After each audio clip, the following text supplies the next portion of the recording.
ਵਾਹਿਗੁਰੂ ਜੀ ਕਾ ਖਾਲਸਾ, ਵਾਹਿਗੁਰੂ ਜੀ ਕੀ ਫਤਿਹ। ਆਤੁਤ ਕ੍ਰਿਸ਼ਟ ਸਤਿਗੁਰੂ ਸ਼੍ਰੀ ਗੁਰੂ ਗ੍ਰੰਥ ਸਾਹਿਬ ਜੀ ਮਹਾਰਾਜ ਜੀ ਦੀ ਪਵਿੱਤਰ ਪਾਵਨ ਹਜ਼ੂਰੀ 'ਚ ਹਾਜ਼ਰੀਆਂ ਭਰ ਰਹੀ ਗੁਰੂ ਕੀ ਸਾਜੀ ਔਰ ਨਵਾਜੀ ਹੋਈ गुरु का खास रूप गुरु खालसा साध संगत जीओ वड्डियां भागां वाले हो। अमृत वेले तो गुरु चरनां च जुड़ के अपने जीवन का कुछ समा गुरु लेखे ला रहे हो।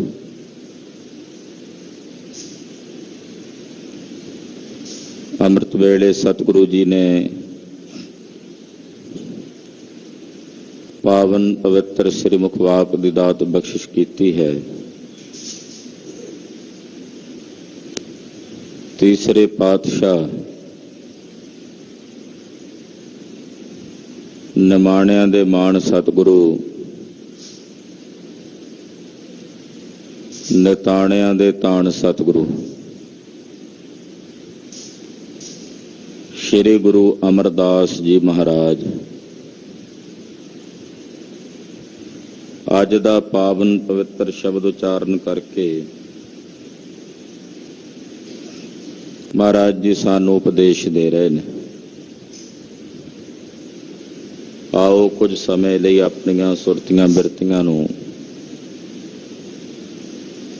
गरीब नवाज साहब दे पवित्र चरणां नाल जोड़िए। मन और बिरतियां दी एकाग्रता वास्ते आखिए जी सतनाम श्री वाहिगुरु साहिब जी।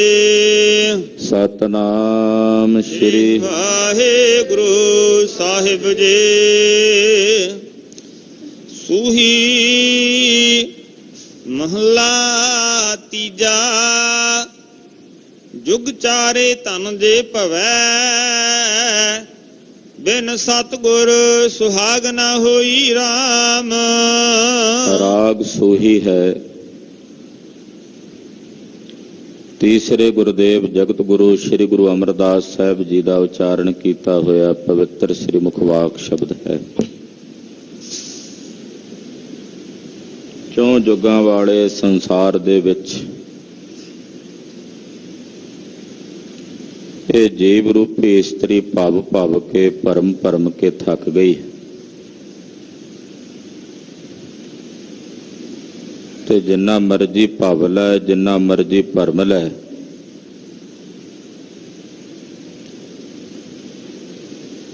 एक गल याद रखी कि गुरु तो बिना तेनों पति परमात्मा की प्राप्ति नहीं होनी। भावे चारा जुगां च भरे भरम दी फिर ये नहीं कि इत्थे केवल एक जन्म की गल कही है। चारा जुगां दे विच भी जे ये जीव रूपी इस्त्री भव लवे भरम लवे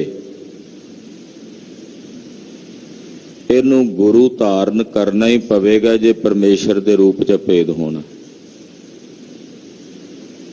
सतगुरां तो बिना पति परमेश्वर के स्वरूप की प्राप्ति नहीं होनी।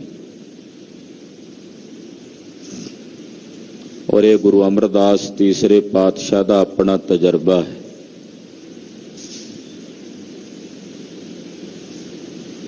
बहत्तर साल की उम्र तक गुरु नहीं सी मिलिया। जदों गुरु मिलिया तां गुरु अंगद देव साहब के चरणों चों महान आत्म ज्ञान प्राप्त किया। हैण तां सतगुरु जी जन्म तो ही गुरु गुरु अमरदास साहब आपां कह सकते हैं, पर उन्होंने साडे लई पूरने पाए ने।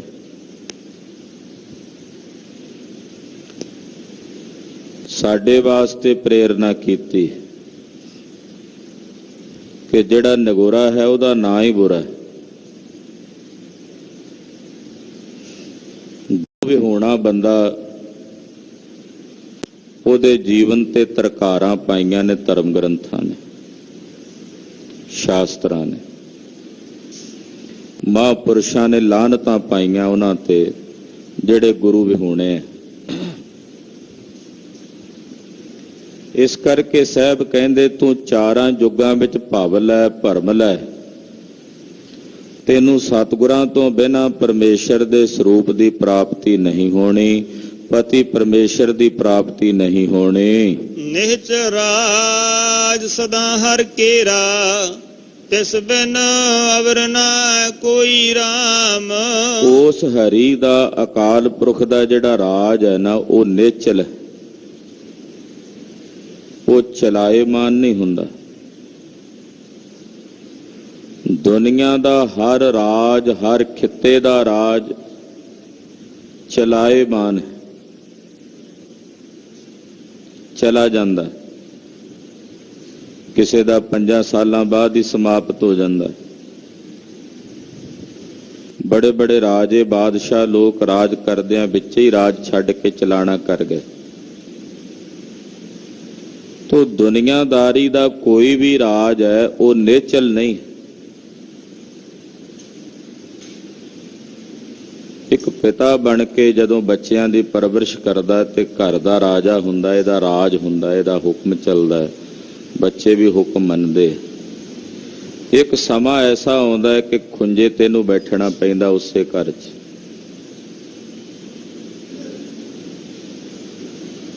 ਹੁਣ ਬੱਚੇ ਅੱਗੋਂ ਕਹਿੰਦੇ ਆ, ਬਾਪੂ ਤੈਨੂੰ ਨਹੀਂ ਪਤਾ ਜ਼ਮਾਨਾ ਨਵਾਂ ਆ ਗਿਆ, ਹੁਣ ਅਸੀਂ ਆਪਣੇ ਢੰਗ ਨਾਲ ਗੱਲਬਾਤ ਕਰਨੀ। ਤੇਰੇ ਵੇਲੇ ਹੋਰ ਸੀ, ਅੱਜ ਦੇ ਵੇਲੇ ਹੋਰ ਨੇ। ਕਿੱਥੇ ਗਿਆ ਰਾਜ? ਚਲਾ ਗਿਆ ਨਾ। ਦੁਨੀਆ ਦਾ ਹਰ ਰਾਜ, ਹਰ ਖਿੱਤੇ ਦਾ ਰਾਜ ਉਹ ਚਲਾਏਮਾਨ ਹੈ, ਜਾਣ ਵਾਲਾ ਹੈ। ਪਰ ਪਾਰ ਬ੍ਰਹਮ ਪਰਮੇਸ਼ਰ ਦਾ ਰਾਜ ਨਿਚਲ ਹੈ, ਉਹ ਕਦੇ ਚਲਾਏਮਾਨ ਨਹੀਂ ਹੁੰਦਾ। ਕਲਗੀਆਂ ਵਾਲੇ ਸਤਿਗੁਰੂ ਜੀ ਜੁਗਾਂ ਜੁਗਾਂ ਦੇ ਰਾਜੇ ਨੇ, ਅੱਜ ਵੀ ਨੇ ਤੇ ਅੱਗੇ ਵੀ ਰਹਿਣਗੇ।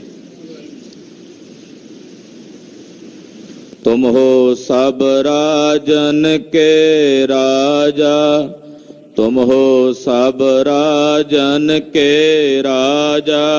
ਤੁਮ ਹੋ ਸਭ ਰਾਜਨ ਕੇ ਰਾਜਾ, ਤੁਮ ਹੋ ਸਭ ਰਾਜਨ ਕੇ ਰਾਜਾ। ਤੁਮ ਹੋ ਸਭ ਰਾਜਨ ਕੇ ਰਾਜਾ, ਤੁਮ ਹੋ ਸਭ ਰਾਜਨ ਕੇ ਰਾਜਾ। ਹੋ ਸਭ ਰਾਜਨ ਕੇ ਰਾਜਾ, ਤੁਮ ਹੋ ਸਭ ਰਾਜਨ ਕੇ ਰਾਜਾ। ਵਾਹਿਗੁਰੂ ਜੀ ਰਾਜਿਆਂ ਦੇ ਰਾਜੇ ਹਨ, ਉਹਨਾਂ ਦਾ ਰਾਜ ਸदैवी ਸਤ ਹੈ ਔਰ ਸदैवी ਹੈ। ਇਸ ਕਰਕੇ ਉਸ ਰਾਜ ਨੂੰ ਕਿਹਾ ਨਿਹਚਲ, ਤਿਸ ਬਿਨ ਅਵਰ ਨਾ ਕੋਈ ਰਾਮ। ਉਸ ਤੋਂ ਬਿਨਾਂ ਹੋਰ ਕਿਸੇ ਦਾ ਰਾਜ ਨਿਚਲ ਨਹੀਂ, ਉਸ ਤੋਂ ਬਿਨਾਂ ਕੋਈ ਦੂਜਾ ਰਾਜਾ ਵੀ ਨਹੀਂ। ਇਹ ਗੱਲ ਜਾਣ ਲਓ। ਉਹੀ ਰਾਜਾ ਹੈ, ਉਹੀ ਬਾਦਸ਼ਾਹ ਹੈ, ਉਹੀ ਸੁਲਤਾਨ ਹੈ, ਉਹੀ ਆਜਾਨ ਬਾਹੂ ਹੈ, ਉਹੀ ਭਾਰੀਆਂ ਭੁਜਾਵਾਂ ਵਾਲਾ ਹੈ। या कल मैं सब काल कृपान को भारी भुजान को भारी भरोसो। ਉਹਦੀਆਂ ਵੱਡੀਆਂ ਭਾਰੀਆਂ ਬਲ ਵਾਲੀਆਂ ਬਾਹਾਂ ਦੇ ਉੱਤੇ ਮੈਨੂੰ ਭਰੋਸਾ। ਗੁਰੂ ਕਲਗੀਧਰ ਕਹਿੰਦੇ ਕਿਹੋ ਜਿਹਾ ਹੈ ਉਹ ਰਾਜਾ। ਮੇਰ ਕਰੋ ਤ੍ਰਿਣ ਤੇ ਮੋਹਿ ਜਾਹੇ, ਗਰੀਬ ਨਵਾਜ ਨ ਦੂਸਰ ਤੋਸੋ। ਭੂਲ ਛਮੋ ਹਮਰੀ ਪ੍ਰਭ ਆਪਨ, ਭੂਲਨ ਹਾਰ ਕਹੂੰ ਕੋ ਮੋਸੋ। ਇਹੋ ਜਿਹਾ ਹੈ ਉਹ ਰਾਜਾ ਜਿਹੜਾ ਤ੍ਰਿਣ ਨੂੰ ਮੇਰ ਕਰਦਿਆਂ ਦੇਰੀ ਨਹੀਂ ਲਾਉਂਦਾ, ਕਿਣਕੇ ਨੂੰ ਪਹਾੜ ਬਣਾਉਂਦਿਆਂ ਦੇਰੀ ਨਹੀਂ ਲਾਉਂਦਾ। ਉਹ ਹੈ ਰਾਜਾ। ਉਸ ਰਾਜੇ ਦੀਆਂ ਸਿਫਤਾਂ ਕਿੰਨੀਆਂ ਮਹਾਰਾਜ ਜੀ ਨੇ ਵਰਣਨ ਕੀਤੀਆਂ। ਜਾਪ ਸਾਹਿਬ ਦੀ ਪਾਵਨ ਅੰਮ੍ਰਿਤ ਬਾਣੀ ਚ ਆਪ ਜੀ ਨਿਤਨੇਮ ਦੇ ਵਿੱਚ ਪੜ੍ਹਦੇ ਹੋ। ਕਿਹੋ ਜਿਹਾ ਹੈ ਉਹ ਦਾਤਾ, ਉਹ ਰਾਜਾ ਕਿਹੋ ਜਿਹਾ? ਜਦੋਂ ਰਾਜਾਨ ਰਾਜ ਕਿਹਾ ਨਾ ਤੇ ਉਸ ਤੋਂ ਪਹਿਲਾਂ ਕਹਿੰਦੇ ਗੁਣ ਗਾਨੇ ਉਦਾਰ, ਮਹਿਮਾ ਅਪਾਰ, ਆਸਨ ਅਪੰਗ, ਉਪਮਾ ਆਨੰਦ, ਅਨਭਉ ਅਨਾਸ। ਉਹ ਸदैवी,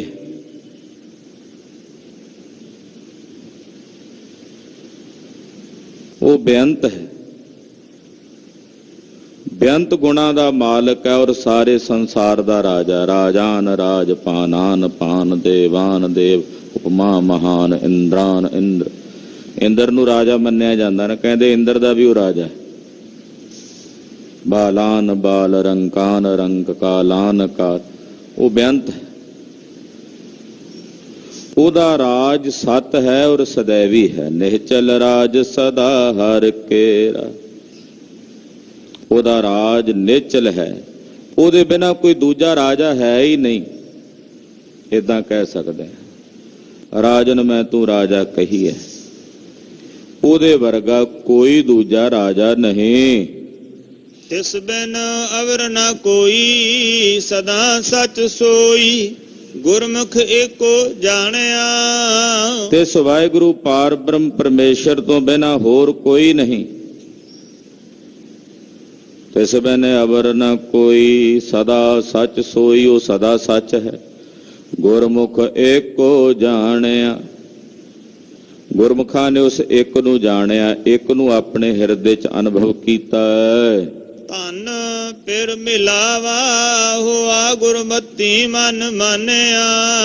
ਜੇ ਗੁਰੂ ਦੀ ਮੱਤ ਨਾਲ ਇਹਦਾ ਮਨ ਮੰਨ ਜੇ ਤਾਂ ਇਸ ਜੀਵ ਰੂਪੀ ਇਸਤਰੀ ਦਾ ਉਸ ਪਾਰ ਬ੍ਰਹਮਪਤੀ ਪਰਮੇਸ਼ਰ ਨਾਲ ਮਿਲਾਪ ਹੋ ਸਕਦਾ ਹੈ, ਤਾਂ ਇਹ ਉਹਦੇ ਵਿੱਚ ਮਿਲ ਕੇ ਅਭੇਦ ਹੋ ਸਕਦੀ ਹੈ। ਸਤਿਗੁਰ ਮਿਲਿਆ ਤਾਂ ਹਰ ਪਾਇਆ, ਬਿਨ ਹਰ ਨਾਮੈ ਮੁਕਤ ਨਾ ਹੋਏ। ਗੱਲ ਕੀ ਸਤਿਗੁਰੂ ਜੀ ਮਿਲਣ ਤਾਂ ਹਰੀ ਦੇ ਸਰੂਪ ਦੀ ਪ੍ਰਾਪਤੀ ਹੁੰਦੀ ਹੈ, ਤੇ ਗੁਰੂ ਤੋਂ ਬਿਨਾਂ ਹਰੀ ਦਾ ਨਾਮ ਪ੍ਰਾਪਤ ਨਹੀਂ ਹੁੰਦਾ, ਤੇ ਹਰੀ ਦੇ ਨਾਮ ਤੋਂ ਬਿਨਾਂ ਮੁਕਤੀ ਪ੍ਰਾਪਤ ਨਹੀਂ ਹੁੰਦੀ। ਬਿਨ ਹਰ ਨਾਮੈ ਮੁਕਤ ਨਾ ਹੋਈ। ਬਿਨਾਂ ਹਰੀ ਦੇ ਨਾਮ ਤੋਂ ਮੁਕਤੀ ਦੀ ਪ੍ਰਾਪਤੀ ਨਹੀਂ ਹੁੰਦੀ। ਨਾਨਕ ਕਾਮਣ ਕੰਤੇ ਰਾਵੈ, ਮਨ ਮਾਨਿਐ ਸੁਖ ਹੋਏ। ਧੰਨ ਸ਼੍ਰੀ ਗੁਰੂ ਅਮਰਦਾਸ ਜੀ ਮਹਾਰਾਜ ਤੀਸਰੇ ਪਾਤਸ਼ਾਹ ਫਰਮਾਨ ਕਰਦੇ ਨੇ ਕਿ ਜੇ ਇਸ ਕਾਮਣ ਜਗਿਆਸੂ ਜੀਵ ਰੂਪੀ ਇਸਤਰੀ ਦਾ ਮਨ ਉਸ ਵਾਹਿਗੁਰੂ ਨਾਲ ਮੰਨ ਜਾਵੇ ਤਾਂ ਇਹ ਉਸ ਕੰਤ ਨੂੰ ਰਾਵਦੀ ਹੈ, ਉਹਦੇ ਚ ਭੇਦ ਹੋ ਕੇ ਉਸ ਦੇ ਸੁਖ ਨੂੰ ਮਾਣਦੀ ਹੈ। ਸਤਿਗੁਰ ਸੇਵ ਧਨ ਬਾਲੜੀਏ, ਹਰ ਵਾਰ ਪਾਵੈ ਸੋਈ ਰਾਮ। ਇਹ ਬਾਲੜੀਏ ਜੀਵ ਰੂਪੀ ਇਸਤਰੀਏ, ਸਤਿਗੁਰਾਂ ਨੂੰ ਸੇਵ, ਗੁਰੂ ਦੀ ਸੇਵਾ ਕਰ, ਸਤਿਗੁਰਾਂ ਦੀ ਸੇਵਾ ਕਰ। ਸਤਿਗੁਰਾਂ ਦੀ ਸੇਵਾ ਕਰਕੇ ਤੈਨੂੰ ਹਰੀ ਵਾਰ ਦੀ ਪ੍ਰਾਪਤੀ ਹੋਵੇਗੀ, ਪਾਰ ਬ੍ਰਹਮ ਪਰਮੇਸ਼ਰ ਦੇ ਸਰੂਪ ਦੀ ਪ੍ਰਾਪਤੀ ਹੋਵੇਗੀ। ਸਦਾ ਹੋਵੇਂ ਸੁਹਾਗਣੀ, ਫਿਰ ਮੈਲਾ ਵੇਸ ਨਾ ਹੋਈ ਰਾਮ। ਤੂੰ ਸਦਾ ਲਈ ਸੁਹਾਗਣੀ ਹੋ ਜਾਏਂਗੀ ਔਰ ਤੇਰਾ ਇਹ ਸੁਹਾਗਣ ਹੋਇਆ ਵੇਸ ਮੁੜ ਕੇ ਕਦੇ ਮੈਲਾ ਨਹੀਂ ਹੋਵੇਗਾ। ਯਾਨੀ ਕਿ ਤੂੰ ਕਿਸੇ ਪ੍ਰਕਾਰ ਦੇ ਖੋਟੇ ਕਰਮ ਚ, ਭੈੜੇ ਕਰਮ ਚ ਪ੍ਰਵਿਰਤ ਨਹੀਂ ਹੋਵੇਂਗੀ ਜੇ ਉਸ ਵਾਹਿਗੁਰੂ ਪਰਮੇਸ਼ਰ ਦੀ ਸੁਹਾਗਣ ਹੋ ਜਾਏ। ਫਿਰ ਤੂੰ ਕਦੇ ਮੈਲੇ ਵੇਸ ਵਿੱਚ ਯਾਨੀ ਕਿ ਗਰਭ ਜੂਨੀਆਂ ਵਿੱਚ ਵੀ ਨਹੀਂ ਆਵੇਂਗੀ। ਫਿਰ ਮੈਲਾ ਵੇਸ ਨਾ ਹੋਈ, ਗੁਰਮੁਖ ਬੂਝੈ ਕੋਈ, ਹੋਮੈ ਮਾਰ ਪਛਾਣਿਆ। ਮੈਲਾ ਵੇਸ ਤ੍ਰਿਗਦ ਜੂਨੀਆਂ ਵਿੱਚ ਉਹ ਨਹੀਂ ਆਉਂਦੇ। ਕੌਣ ਨਹੀਂ ਆਉਂਦੇ ਤ੍ਰਿਗਦ ਜੂਨੀਆਂ 'ਚ? ਜਿਨ੍ਹਾਂ ਨੇ ਗੁਰੂ ਦੇ ਮੁਖ ਦੁਆਰਾ ਆਪਣੇ ਸਰੂਪ ਨੂੰ ਬੁੱਝ ਲਿਆ, ਹਉਮੈ ਨੂੰ ਮਾਰ ਕੇ ਆਪਣੇ ਸਰੂਪ ਨੂੰ ਪਛਾਣ ਲਿਆ। ਹਾਂਜੀ। ਕਰਨੀ ਕਾਰ ਕਮਾਵੈ, ਸ਼ਬਦ ਸੁਮਾਵੈ, ਅੰਤਰ ਏਕੋ ਜਾਣਿਆ। ਜਿਨ੍ਹਾਂ ਨੇ ਸਤਿਗੁਰਾਂ ਦੇ ਸ਼ਬਦ ਦੁਆਰਾ, ਉਪਦੇਸ਼ ਦੁਆਰਾ ਬੁੱਝ ਲਿਆ ਤੇ ਸ੍ਰੇਸ਼ਟ ਕਰਨੀ ਕੀਤੀ ਹੈ। ਸਤਿਗੁਰਾਂ ਦੀ ਦੱਸੀ ਹੋਈ ਕਰਨੀ ਦੇ ਧਾਰਨੀ ਹੋਏ ਨੇ, ਉਹੀ ਫਿਰ ਸੱਚ ਵਿੱਚ ਸਮਾ ਜਾਂਦੇ ਨੇ ਔਰ ਆਪਣੇ ਅੰਦਰ ਇੱਕ ਵਾਹਿਗੁਰੂ ਪਾਰ ਬ੍ਰਹਮ ਪਰਮੇਸ਼ਰ ਨੂੰ ਜਾਣਦੇ ਹਨ। ਗੁਰਮੁਖ ਪ੍ਰਭ ਰਾਵੇ ਦਿਨ ਰਾਤੀ ਆਪਣਾ, ਸਾਚੀ ਸ਼ੋਭਾ ਹੋਈ। ਜਿਹੜੇ ਗੁਰਮੁਖ ਨੇ ਉਹ ਰਾਤ ਦਿਨ ਆਪਣੇ ਪ੍ਰਭੂ ਨੂੰ ਰਾਵਦੇ ਨੇ, ਔਰ ਉਹਨਾਂ ਗੁਰਮੁਖਾਂ ਦੀ ਸੱਚੀ ਸੋਭਾ ਸਾਰੇ ਜੱਗ ਵਿੱਚ ਜ਼ਾਹਰ ਹੁੰਦੀ। ਗੁਰਮੁਖਾਂ ਦੀ ਸੱਚੀ ਵਡਿਆਈ, ਸੱਚੀ ਸੋਭਾ ਸਾਰੇ ਸੰਸਾਰ ਦੇ ਵਿੱਚ ਪ੍ਰਗਟ ਹੁੰਦੀ ਹੈ। ਨਾਨਕ ਕਾਮਣ ਪਿਰ ਰਾਵੇ ਆਪਣਾ, ਰਹਿਆ ਪ੍ਰਭ ਸੋਈ। ਧੰਨ ਸ੍ਰੀ ਗੁਰੂ ਅਮਰਦਾਸ ਸਾਹਿਬ ਜੀ ਕਹਿੰਦੇ, ਫੇਰੇ ਕਾਮਣ ਆਪਣੇ ਪਿਰਪਤੀ ਪਰਮੇਸ਼ਰ ਨੂੰ ਰਾਵਦੀ ਹੈ ਔਰ ਆਪਣੇ ਪ੍ਰਭੂ ਵਿੱਚ ਅਭੇਦ ਹੁੰਦੀ ਹੈ। ਗੁਰ ਕੀ ਕਾਰ ਕਰੇ ਧਨ ਬਾਲੜੀਏ, ਹਰ ਵਰ ਦੇ ਮਿਲਾਏ RAM।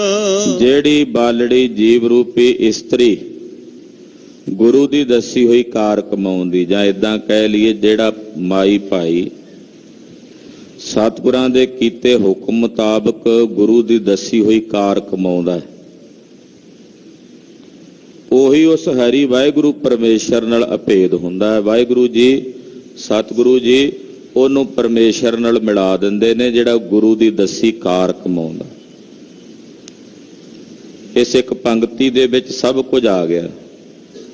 ਗੁਰੂ ਦਾ ਦੱਸਿਆ ਹੋਇਆ ਕੰਮ ਗੁਰਸਿੱਖ ਕਰੇ ਤਾਂ ਗੁਰੂ ਉਸ ਸਿੱਖ ਨੂੰ ਪਰਮੇਸ਼ਰ ਨਾਲ ਮਿਲਾ ਕੇ ਅਭੇਦ ਕਰ ਦਿੰਦਾ। ਇਹਦਾ ਅਰਥ ਕਰ ਸਕਦੇ। ਹੁਣ ਗੁਰੂ ਸਾਹਿਬ ਨੇ ਕੀ ਕਾਰ ਕਰਨ ਨੂੰ ਕਿਹਾ, ਸਾਡਾ ਸਾਰਾ ਜੀਵਨ ਕਿਵੇਂ ਬਤੀਤ ਕਰਨਾ ਉਹੀ ਆ ਜਾਂਦਾ, ਸਭ ਕੁਝ ਉਹਦੇ ਚ ਆ ਜਾਂਦਾ। ਤੋ ਪਾਰ ਬ੍ਰਹਮ ਪਰਮੇਸ਼ਰ ਵਿੱਚ ਸਤਿਗੁਰੂ ਜੀ ਮਿਲਾ ਦਿੰਦੇ ਨੇ, ਜਿਹੜਾ ਸਤਿਗੁਰਾਂ ਦੇ ਦੱਸੇ ਹੋਏ ਹੁਕਮ ਮੁਤਾਬਕ ਕੰਮ ਕਰਦਾ, ਵੀ ਮੇਰੇ ਗੁਰੂ ਦਾ ਹੁਕਮ ਹੈ। ਭਾਈ ਸਾਹਿਬ ਭਾਈ ਮਰਦਾਨਾ ਜੀ, ਜਗਤ ਗੁਰੂ ਬਾਬਾ ਜੀ ਧੰਨ ਗੁਰੂ ਨਾਨਕ ਸਾਹਿਬ ਦੇ ਚਰਨਾਂ ਵਿੱਚ ਸੁਲਤਾਨਪੁਰ ਸਾਹਿਬ ਹਾਜ਼ਰ ਹੋਏ। ਆਖਿਆ, ਬਾਬਾ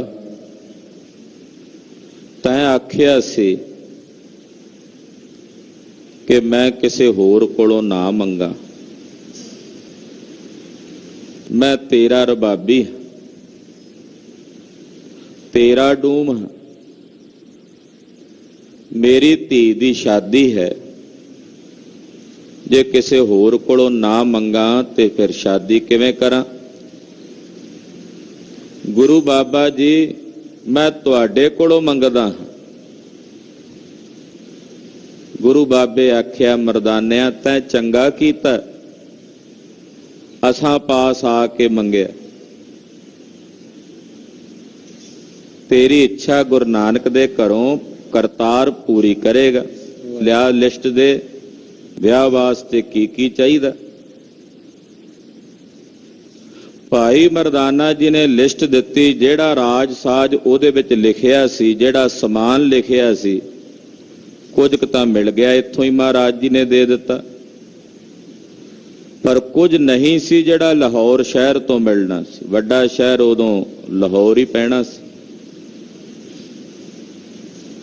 ਮਹਾਰਾਜ ਜੀ ਦੇ ਸੇਵਕ ਸਨ ਮਲਸੀਆਂ ਪਿੰਡ ਦੇ ਰਹਿਣ ਵਾਲੇ ਭਾਈ ਭਗੀਰਥ ਜੀ। ਸਤਿਗੁਰਾਂ ਨੇ ਉਹ ਲਿਸਟ, ਜਿਹੜਾ ਸਮਾਨ ਸੁਲਤਾਨਪੁਰ ਸਾਹਿਬ ਤੋਂ ਨਹੀਂ ਮਿਲਿਆ, ਲਾਹੌਰ ਤੋਂ ਮਿਲਣਾ ਸੀ, ਭਾਈ ਭਗੀਰਥ ਨੂੰ ਦਿੱਤੀ ਤੇ ਆਖਿਆ, ਭਗੀਰਥ ਜੀ ਆ ਲੋ, ਇਹ ਸਮਾਨ ਹੈ, ਲਿਖਿਆ ਹੋਇਆ, ਮਰਦਾਨੇ ਦੀ ਲੜਕੀ ਦੇ ਵਿਆਹ ਦੇ ਉੱਤੇ ਕੰਮ ਆਉਣਾ, ਤੇ ਤੁਸੀਂ ਲਾਹੌਰ ਜਾਓ ਔਰ ਉੱਥੇ ਜਾ ਕੇ ਸਮਾਨ ਲੈ ਆਓ, ਪਰ ਖਿਆਲ ਰੱਖਿਓ ਲਾਹੌਰ ਸ਼ਹਿਰ ਵਿੱਚ ਇੱਕ ਰਾਤ ਤੋਂ ਵੱਧ ਨਹੀਂ ਰਹਿਣਾ, ਅਗਲੇ ਦਿਨ ਹੀ ਪਰਤਣਾ।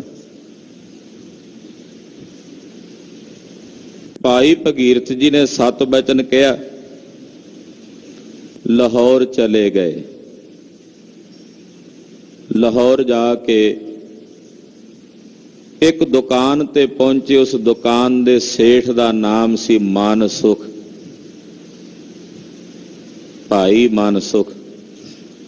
ਲਿਸਟ ਦਿੱਤੀ, ਉਹਨੇ ਆਖਿਆ ਕਿ ਸਮਾਨ ਸਾਰਾ ਤੁਹਾਨੂੰ ਮਿਲ ਜਾਏਗਾ। ਪਰ ਜਿਹੜਾ ਇਹਦੇ 'ਚ ਚੂੜਾ ਲਿਖਿਆ ਹੋਇਆ ਹੈ ਉਹਨੂੰ ਬਣਾਉਣ ਵਾਸਤੇ 2 ਦਿਨ ਲੱਗਣਗੇ, ਤੁਹਾਨੂੰ 2 ਰਾਤਾਂ ਇੱਥੇ ਰਹਿਣਾ ਪਵੇਗਾ। ਭਾਈ ਭਗੀਰਥ ਨੇ ਆਖਿਆ, ਸੇਠ ਜੀ ਮੇਰੇ ਗੁਰੂ ਦਾ, ਮੇਰੇ ਮੁਰਸ਼ਦ ਦਾ ਹੁਕਮ ਹੈ 1 ਰਾਤ ਤੋਂ ਵੱਧ ਨਹੀਂ ਰਹਿਣਾ। ਜੇ ਮੈਂ ਦੂਜੀ ਰਾਤ ਇੱਥੇ ਰਹਿ ਗਿਆ ਉਹਨਾਂ ਦਾ ਬਚਨ ਨਾ ਮੰਨ ਕੇ ਤਾਂ ਮੇਰਾ ਜਨਮ ਗਰਕ ਹੋ ਜਾਏਗਾ, ਜਨਮ ਜਾਈ ਚਲਾ ਜਾਏਗਾ। ਮਨਸੁਖ ਬੜਾ ਹੈਰਾਨ ਹੋਇਆ ਵੀ 1 ਰਾਤ ਵੱਧ ਰਹਿਣ ਨਾਲ ਕਿਹੜਾ ਜਨਮ ਚਲਾ ਜਾਏਗਾ। ਆਖਿਆ ਮੇਰੇ ਗੁਰੂ ਦਾ ਹੁਕਮ ਹੈ, ਉਹਨੇ ਕਿਹਾ ਕਿ 1 ਰਾਤ ਤੋਂ ਵੱਧ ਨਹੀਂ ਰਹਿਣਾ, ਤੇ ਜੇ ਗੁਰੂ ਦੇ ਹੁਕਮ ਦੀ ਉਲੰਘਣਾ ਕਰਕੇ 1 ਰਾਤ ਤੋਂ ਦੂਸਰੀ ਰਾਤ ਬਤੀਤ ਕੀਤੀ ਤਾਂ ਮੇਰਾ ਜਨਮ ਵਿਅਰਥ ਜਾਵੇਗਾ ਨਾ। ਮਨਸੁਖ ਕਹਿੰਦਾ ਤੇਰਾ ਐਸਾ ਗੁਰੂ ਹੈ ਜਿਸ ਦੇ ਤੂੰ ਹੁਕਮ ਦੀ ਪਾਲਣਾ ਇਸ ਤਰੀਕੇ ਨਾਲ ਕਰਦਾ, ਮੈਨੂੰ ਵੀ ਦਰਸ਼ਨ ਕਰਾ। ਕਹਿੰਦੇ ਨਾਲ ਚਲੇ ਚਲੋ। ਕਹਿੰਦਾ ਇੱਕ ਚੂੜਾ ਮੈਂ ਆਪਣੀ ਧੀ ਵਾਸਤੇ ਬਣਾ ਕੇ ਰੱਖਿਆ ਹੋਇਆ ਸੀ, ਉਹਦੇ ਲਈ ਮੈਂ ਨਵਾਂ ਤਿਆਰ ਕਰਾ ਲਾਂਗਾ, ਉਹ ਲੈ ਲੈ ਤੂੰ। ਦੇਖੋ ਗੁਰੂ ਕੇ ਹੁਕਮ ਦੀ ਪਾਲਣਾ ਸਿੱਖ ਕਿਵੇਂ ਕਰਦੇ। ਅੱਜ ਦਾ ਕੋਈ ਸਿੱਖ ਹੁੰਦਾ ਉਹਨੇ ਕਹਿਣਾ ਸੀ ਗੁਰੂ ਘਰ ਦਾ ਹੀ ਕੰਮ ਹੈ, ਮੈਂ ਕਿਹੜਾ ਕੋਈ ਆਪਣੇ ਕੰਮ ਆਇਆ ਵੀ 1 ਰਾਤ ਵੱਧ ਲੱਗਦੀ ਤੇ ਲੱਗ ਜਾਏ। ਪਰ ਨਹੀਂ, ਮੇਰੇ ਗੁਰੂ ਦਾ ਹੁਕਮ ਨਹੀਂ ਹੈ 1 ਰਾਤ ਤੋਂ ਵੱਧ ਰਹਿਣਾ।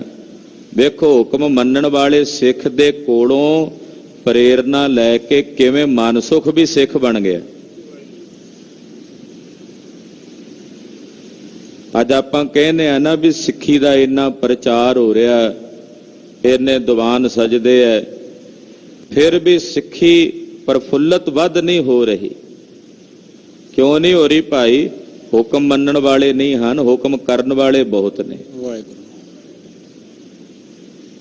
ਜਿਹੜੇ ਹੁਕਮ ਮੰਨਣ ਵਾਲੇ ਹੁੰਦੇ ਆ ਨਾ ਗੁਰੂ ਦਾ, ਉਹਨਾਂ ਨੂੰ ਵੇਖ ਕੇ ਤਾਂ ਬਦੋ ਬਦੀ ਆਪੇ ਹੁਕਮ ਮੰਨਣ ਵਾਲੇ ਸਿੱਖ ਹੋਰ ਤਿਆਰ ਹੋ ਜਾਂਦੇ।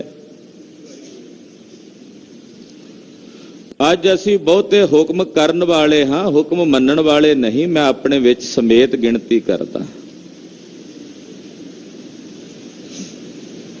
ਭਾਈ ਮਨਸੁਖ ਨੇ ਉਹ ਚੂੜਾ ਵੀ ਦੇ ਦਿੱਤਾ, ਸਮਾਨ ਲੱਦਿਆ ਤੇ ਨਾਲ ਚੱਲ ਪਏ। ਅਗਲੇ ਦਿਨ ਰਸਤੇ 'ਚ ਸੋਚਦੇ ਜਾਣ ਵੀ ਜੇ ਇਹਨਾਂ ਦਾ ਗੁਰੂ ਵਲੀ ਪੂਰਾ ਹੈ ਤਾਂ ਜਦੋਂ ਮੈਂ ਜਾਵਾਂ ਤੇ ਮੇਰਾ ਨਾਂ ਲੈ ਕੇ ਬੁਲਾਉਣ। ਹਾਲਾਂਕਿ ਦੱਸਿਆ ਤਾਂ ਨਹੀਂ ਨਾ ਉਹਨਾਂ ਨੂੰ, ਮੇਰਾ ਨਾਂ ਲੈ ਕੇ ਬੁਲਾਉਣ। ਜਦੋਂ ਸੁਲਤਾਨਪੁਰ ਸਾਹਿਬ ਪਹੁੰਚੇ, ਭਾਈ ਭਗੀਰਥ ਨੇ ਵਸਤੂਆਂ ਭੇਟ ਕੀਤੀਆਂ। ਮਨਸੁਖ ਆਇਆ, ਮਨਸੁਖ ਨੇ ਮੱਥਾ ਟੇਕਿਆ ਤੇ ਮੇਰੇ ਪਾਤਸ਼ਾਹ ਕਹਿੰਦੇ, ਆਹੋ ਮਨਸੁਖ ਆ ਗਏ ਹੋ। ਨਾ ਹੀ ਮਨ ਸੁਖ ਹੈ ਜਾਂ ਮਨ ਨੂੰ ਸੁਖ ਮਿਲਿਆ ਵੀ ਹੈ। ਮਨਸੁਖ ਨੇ ਘੁੱਟ ਕੇ ਚਰਨ ਪਕੜ ਲਏ ਤੇ ਨੇਤਰਾਂ ਦੇ ਜਲ ਨਾਲ ਸਾਹਿਬ ਦੇ ਚਰਨਾਂ ਨੂੰ ਧੋ ਕੇ ਕਹਿੰਦਾ, ਪਾਤਸ਼ਾਹ ਨਾ ਹੀ ਮਨ ਸੁਖ ਹੈ, ਮਨ ਨੂੰ ਸੁਖ ਨਹੀਂ ਹੈ। ਗੁਰੂ ਬਾਬੇ ਨੇ ਤਰਸ ਕੀਤਾ, ਕਿਰਪਾ ਕੀਤੀ। ਹੁਣ ਭਾਈ ਮਨਸੁਖ ਗੁਰੂ ਕਾ ਸਿੱਖ ਹੋ ਗਿਆ। ਭਾਈ ਭਗੀਰਥ ਨੇ ਹੁਕਮ ਮੰਨਿਆ, ਮਨਸੁਖ ਨੂੰ ਪ੍ਰੇਰਨਾ ਮਿਲ ਗਈ। ਮਨਸੁਖ ਨੇ ਹੁਕਮ ਮੰਨਿਆ ਤੇ ਸੁਣੋ ਕਿਹੋ ਜੀ ਕਲਾ ਵਰਤੀ। ਸਿੰਗਲਾ ਦੀਪ ਦੇ ਟਾਪੂ ਤੇ ਜਾਣਾ ਸੀ। ਭਾਈ ਮਨਸੁਖ ਨੇ ਵਪਾਰ ਕਰਨ ਤੇ ਗੁਰੂ ਬਾਬਾ ਜੀ ਕੋਲੋਂ ਆਗਿਆ ਲੈ ਕੇ ਗਏ। ਸਤਿਗੁਰਾਂ ਆਖਿਆ, ਜਾ ਰੋਜ਼ ਕੜਾਹ ਪ੍ਰਸ਼ਾਦ ਦੀ ਦੇਗ ਤਿਆਰ ਕਰਕੇ ਅਰਦਾਸ ਕਰਕੇ ਵਰਤਾਉਣੀ ਹੈ ਸੁਬਹ ਅੰਮ੍ਰਿਤ ਵੇਲੇ। ਆਖਿਆ ਮਹਾਰਾਜ ਸਤ ਬਚਨ। ਭਾਈ ਮਨਸੁਖ ਜੀ ਸਿੰਗਲਾ ਦੀਪ ਦੇ ਟਾਪੂ ਤੇ ਪਹੁੰਚੇ। ਰੋਜ਼ਾਨਾ ਸਵੇਰੇ ਨਿਤਨੇਮ ਕਰਨਾ, ਬਾਣੀ ਪੜ੍ਹਨੀ, ਕੜਾਹ ਪ੍ਰਸ਼ਾਦ ਦੀ ਦੇਗ ਤਿਆਰ ਕਰਨੀ ਤੇ ਅਰਦਾਸ ਕਰਕੇ ਵਰਤਾਉਣੀ। ਨਾਲ ਆਪਣਾ ਕਾਰੋਬਾਰ ਕਰਨਾ, ਵਪਾਰ ਕਰਨਾ, ਜਿਹੜਾ ਸਮਾਨ ਖਰੀਦਣਾ। ਇਕਾਦਸ਼ੀ ਦਾ ਵਰਤ ਰੱਖਦਾ ਸੀ। ਇੱਥੋਂ ਦਾ ਰਾਜਾ ਸੀ, ਰਾਜਾ ਸ਼ਿਵਨਾਭ।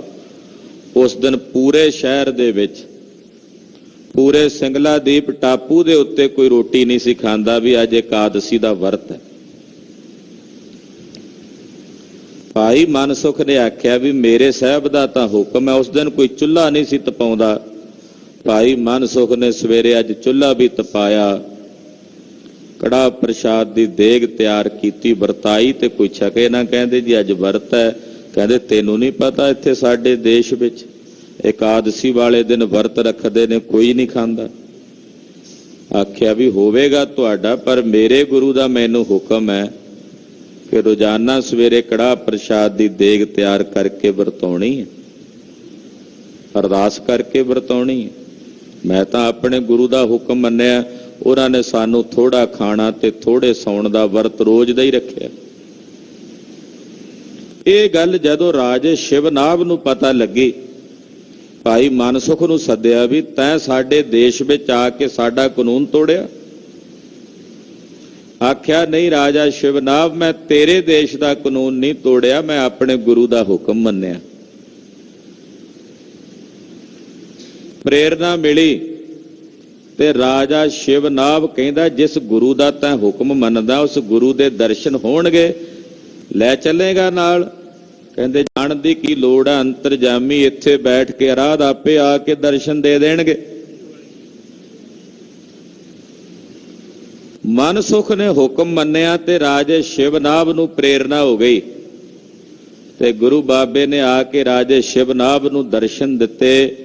ਰਾਜੇ ਸ਼ਿਵਨਾਭ ਨੇ ਗੁਰੂ ਕੇ ਹੁਕਮ ਦੀ ਪਾਲਣਾ ਕੀਤੀ ਤੇ ਪੂਰਾ ਸਿੰਗਲਾ ਦੀਪ ਦਾ ਟਾਪੂ ਗੁਰੂ ਨਾਨਕ ਦਾ ਸਿੱਖ ਹੋ ਗਿਆ।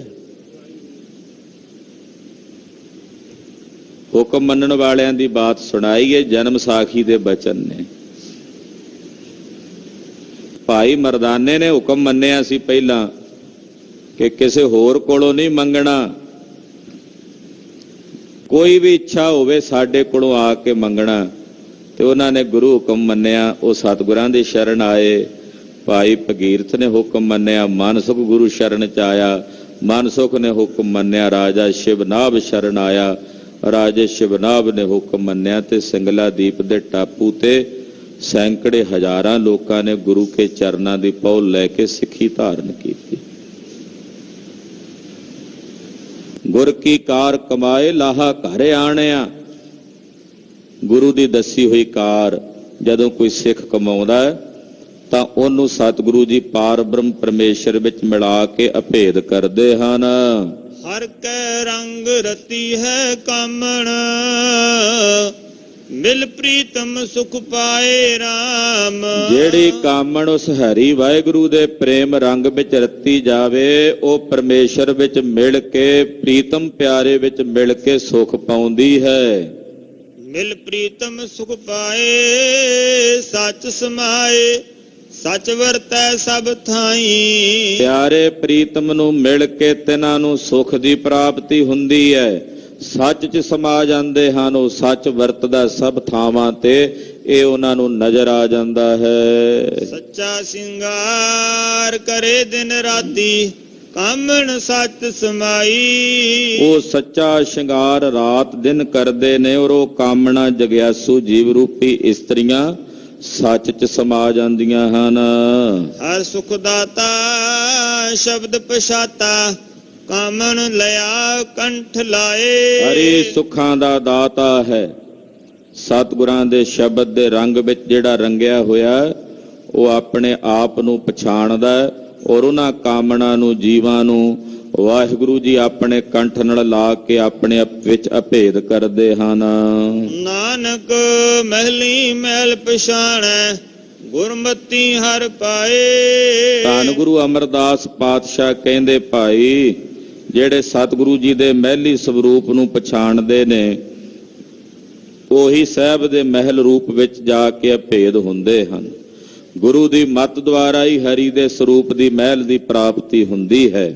ਸਾ ਧਨ ਬਾਲੀ ਤੁਰ ਮੇਲੀ ਮੇਰੇ ਪ੍ਰਭ, ਆਪ ਮਿਲਾਈ RAM। ਉਸ ਜੀਵ ਰੂਪੀ ਇਸਤਰੀ ਨੂੰ ਪਰਮੇਸ਼ਰ ਨੇ ਆਪਣੇ ਨਾਲ ਮੇਲਿਆ, ਜਿਹਦੇ ਧੁਰ ਦਰਗਾਹ ਤੋਂ ਪਰਮੇਸ਼ਰ ਨੇ ਲੇਖ ਪਾਏ ਨੇ। ਆਪ ਉਹਨੂੰ ਵਾਹਿਗੁਰੂ ਨੇ ਆਪਣੇ ਨਾਲ ਮਿਲਾਇਆ ਹੈ। ਗੁਰਮਤੀ ਘਟ ਚਾਨਣ ਹੋਆ, ਪ੍ਰਭ ਰਵ ਰਹਿਆ ਸਭ ਥਾਈ RAM। ਗੁਰੂ ਦੀ ਮੱਤ ਨਾਲ ਘਟ 'ਚ ਚਾਨਣਾ ਹੁੰਦਾ ਹੈ, ਉਹ ਪ੍ਰਭੂ ਸਰਬ ਥਾਵਾਂ ਦੇ ਵਿੱਚ ਸਰਬ ਜਗਾਵਾਂ ਵਿੱਚ ਰਮਿਆ ਹੋਇਆ ਹੈ। ਪ੍ਰਭ ਰਵ ਰਹਿਆ ਸਭ ਥਾਈ ਮਨ ਵਸਾਈ ਪੂਰਬ ਲਿਖਿਆ ਪਾਇਆ। ਉਹ ਪ੍ਰਭੂ ਸਰਬ ਥਾਵਾਂ ਤੇ ਰਮਿਆ ਸਰਬ ਥਾਵਾਂ ਤੇ ਰਹਿ ਰਿਹਾ ਹੈ। ਰੱਬ ਦੇ ਪਿਆਰਿਆਂ ਨੇ ਉਸ ਪ੍ਰਭੂ ਨੂੰ ਆਪਣੇ ਮਨ 'ਚ ਵਸਾਇਆ ਹੈ। ਪੂਰਬ ਲਿਖਿਆ ਪਾਇਆ, ਜਿਨ੍ਹਾਂ ਦੇ ਭਾਗਾਂ ਵਿੱਚ ਕੋਈ ਪੂਰਬਲੇ ਜਨਮਾਂ ਦੇ ਲੇਖ ਲਿਖੇ ਸਨ, ਉਹਨਾਂ ਨੇ ਉਸ ਵਾਹਿਗੁਰੂ ਦੇ ਸਰੂਪ ਨੂੰ ਪ੍ਰਾਪਤ ਕੀਤਾ ਹੈ। ਸੇਜ ਸੁਖਾਲੀ ਮੇਰੇ ਪ੍ਰਭ ਭਾਣੀ ਸੱਚ ਸ਼ਿੰਗਾਰ ਬਣਾਇਆ। ਜਿਨ੍ਹਾਂ ਦੇ ਅੰਤਸ਼ਕਰਨ ਦੀ ਸੇਜਾ ਵਾਹਿਗੁਰੂ ਨੇ ਸੁਖਾਲੀ ਕਰ ਦਿੱਤੀ, ਯਾਨੀ ਕਿ ਜਿਹੜੀਆਂ ਪ੍ਰਭੂ ਦੇ ਰੂਪ ਵਿੱਚ ਮਿਲ ਕੇ ਉਹਨੂੰ ਭਾ ਗਈਆਂ ਨੇ, ਉਹਨਾਂ ਦੇ ਅੰਤਸ਼ਕਰਨ ਵਿੱਚ ਸਾਹਿਬ ਨੇ ਸੁਖ ਬਣਾ ਦਿੱਤਾ ਹੈ। ਉਹਨਾਂ ਦਾ ਬਣਾਇਆ ਹੋਇਆ ਸ਼ਿੰਗਾਰ ਉਹ ਵੀ ਪ੍ਰਵਾਨ ਹੈ। ਕਾਮਣ ਨਿਰਮਲ ਹੋਮੈ ਮਲ ਖੋਈ ਗੁਰਮਤਿ ਸੱਚ ਸਮਾਈ। ਉਹ ਕਾਮਣ ਨਿਰਮਲ ਹੈ, ਜਿਹਨੇ ਆਪਣੇ ਹਿਰਦੇ ਚੋਂ ਹਉਮੈ ਦੀ ਮੈਲ ਨੂੰ ਖੋਹ ਦਿੱਤਾ ਹੈ। ਗੁਰੂ ਦੀ ਮੱਤ ਨਾਲ ਉਹ ਸੱਚ 'ਚ ਸਮਾ ਗਈ। ਨਾਨਕ ਆਪ ਬਿਲਾਈ ਕਰਤਾ ਨਾਮ ਨਵੇਂ ਨਿਦ ਪਾਈ। ਧੰਨ ਸ੍ਰੀ ਗੁਰੂ ਅਮਰਦਾਸ ਪਾਤਸ਼ਾਹ ਕਹਿੰਦੇ, ਉਸ ਵਾਹਿਗੁਰੂ ਨੇ, ਕਰਤਾ ਪੁਰਖ ਨੇ ਆਪ ਜਿਨ੍ਹਾਂ ਜੀਵ ਰੂਪੀ ਇਸਤਰੀਆਂ ਨੂੰ ਆਪਣੇ ਨਾਲ ਮਿਲਾਇਆ ਹੈ, ਉਹਨਾਂ ਨੂੰ ਵਾਹਿਗੁਰੂ ਜੀ ਦੇ ਸਰੂਪ ਚੋਂ ਨਾਮ ਦਾ ਖਜ਼ਾਨਾ, ਜਿਹਦੇ 'ਚ ਸਾਰੀਆਂ ਨਿਧੀਆਂ ਨੇ, 9 ਦੀਆਂ 9 ਨਿਧੀਆਂ ਨੇ, ਉਹ ਅੰਮ੍ਰਿਤ ਨਾਮ ਉਸ ਨਿਰੰਕਾਰ ਦੇ ਘਰੋਂ ਤਿਨਾਂ ਗੁਰਮੁਖਾਂ ਨੂੰ ਪ੍ਰਾਪਤ ਹੋ ਜਾਂਦਾ ਹੈ।